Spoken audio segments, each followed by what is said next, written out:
explain it, because I do really believe in structure of story, structure of the scene, build up of the scene. Yeah. But there's so many time constraints, and the most important thing is that the actor is believable, or that the actor knows what he's doing. That Stephan and I always find ourselves in doing a version of the shot list, or a version of the mise en scène.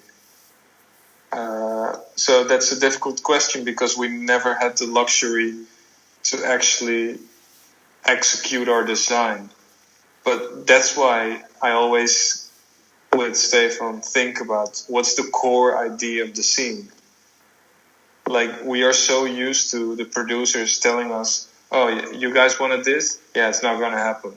We are so used to that we developed a way that we could always, even if we improvise, we know what the scene is about.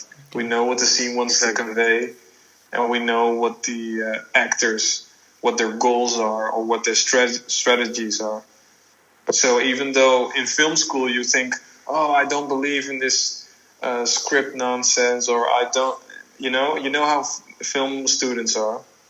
Yeah.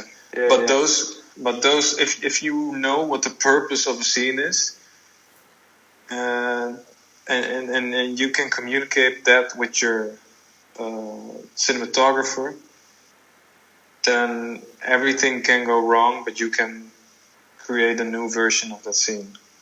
Yeah, I think that's a very nice answer on it, and I totally agree on that, because I think, yes, you when you know in your head really good what you want to tell, you're going to make the right decision. And even when you have a shot list made, like, really beautiful with whatever 10 shots or 8 shots for a particular scene, and then the producer comes and he says, okay, you only have half an hour. Okay, you know you're not able to shoot those 8 or 10 shots anymore. Then you have to make a different decision. Mm-hmm. And I think in that kind of way, like since we started with the music videos are always like really fast, and you don't have a lot of time. You have to do a lot of stuff. You can experiment a lot.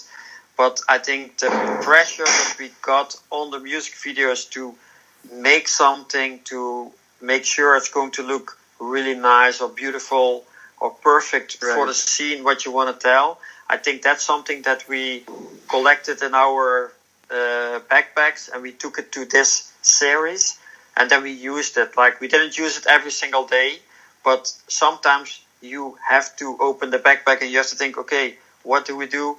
Okay, let's choose for this shot, that shot, and then you really fast that you don't have time to think, because you already have to set up a shot, and you already have to inform the actors what they have to do, and at the same time there's a whole crew behind you, and everybody has questions. The sound guy, the light guy, the art director, the set dresser, like, everybody's like on your heels and pushing you, like, okay, so Giancarlo, what's the plan? Hey Stephan, what's the plan? So how are we going to lit this scene?